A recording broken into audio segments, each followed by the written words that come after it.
for joining us today on Earth File. Welcome to the program. I'm Ayola Kasim. End poverty in all its forms everywhere. Eradicate hunger and achieve food security, as well as promote healthy lives and well-being for all, as some of the goals world leaders signed up to late last year. And so from the 1st of January 2016, we now have 17 goals and 169 targets to banish a host of social ills by 2030. Goal 5 of the Sustainable Development Goals aims to achieve gender equality and empower all women and girls. Research has shown that one sector where inequality thrives is agriculture. Women contribute close to half of Africa's crop labor, yet a host of factors constrain their contribution to Africa's overall productivity. Today on Earth File, we will look at how the Sustainable Development Goals can help in creating a balanced world for everyone. Across sub-Saharan Africa, agriculture is the backbone of the economy, accounting for 3 to 40% of nations' gross domestic product and a leading source of jobs for over 2/3 of the population. Improving the productivity, profitability, and sustainability of agriculture on the millenniums of farms that cover the African continent is essential for ending poverty and boosting shared prosperity in the region. Women are the backbone of the development of rural and national economies. They comprise 43% of the world's agricultural labor force, which rises to 70% in some countries. Of those women in the least developed countries who report being economically active, 79% report agriculture as their primary source of livelihood. 48% of economically active women worldwide.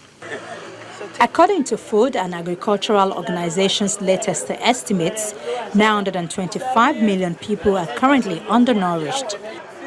Closing the gender gap in agricultural youths could bring that number down by as much as 100 to 150 million people. Many studies show that yields on plots managed by women are lower than those managed by men.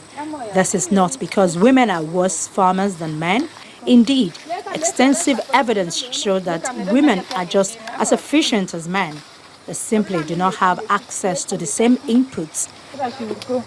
Women don't have the same access to seeds, credit, technology, and extension services.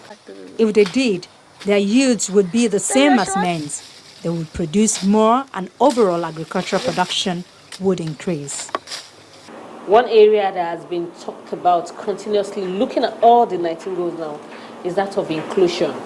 I think over the years, the stakeholders globally have come to realize that inequality will forever remain like a hindering factor to a lot of developmental issues. So now when you're talking about achieving maternal and child security, food security, water and sanitation security, all these things can come to play when there is equality. In a situation where there is no equality, where some people have access compared to the others, where some people feel a sense of belonging compared to the others, there definitely will always be problems. So you can see that it's obvious that the world bodies have come to understand this, and that has shown in the way it is with the Sustainable Development Goals. There has been a lot of equity, making sure that the main goal is leaving no one behind. Obviously, by the time nobody is left behind, definitely would, by 2030, we'll be able to now think of it and say, yes, I think we've been able to achieve development, and this development has been sustainable. But the inequality has not deterred some from farming. Olabisi is a graduate of Ladoke Akintola University of Technology, Ogbomoso, where she studied agronomy. She graduated in 2014 and rented a 10-acre farm in Ajaja, a sleepy hamlet in Akinyele local government area in Oyo State. And her main crop is cassava, intercropped with maize. She pays 30,000 naira a year for the land, but according to her, her job has not been easy. And the laborers that work here, they are not always available. And anytime they are available, their demand is so high.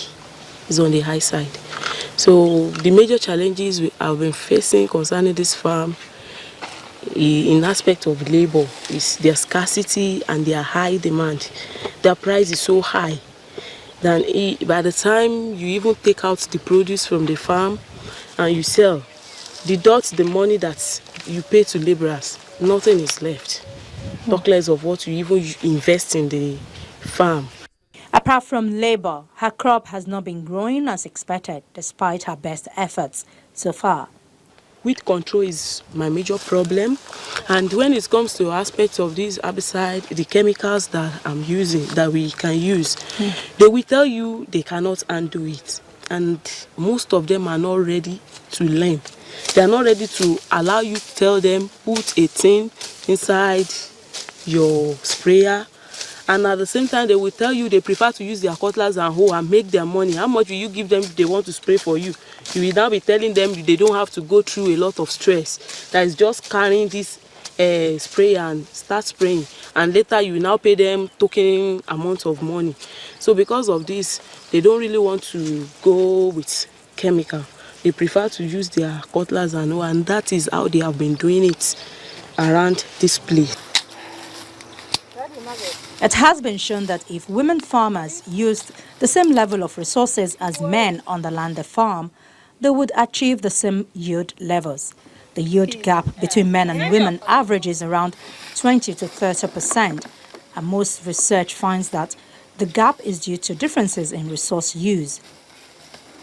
Bringing yields on the land farmed by women up to the levels achieved by men would increase agricultural output in developing countries between 2.5 and 4%.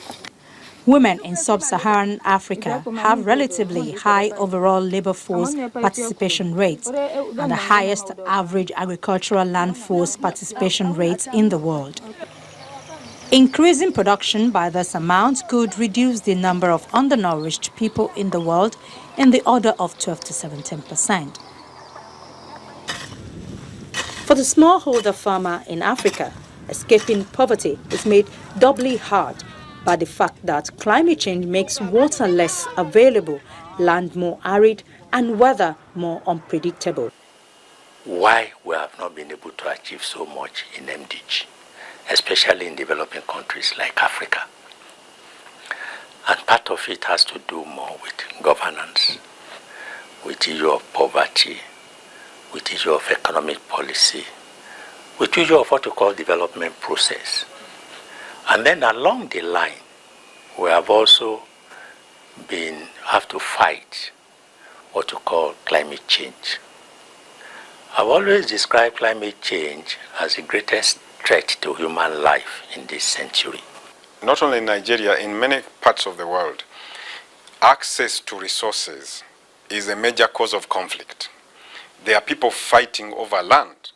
I don't have enough land, or somebody has taken my land, and that can be a conflict, even inter-country conflict. There are people fighting over water, access to water. One of the problems we have in the broader eastern part of Africa is where the UN actually is intervening in Darfur. In Darfur, Sudan, one of the causes of the conflict that has been going on, there are other factors, but it's partly access to resources and mainly water.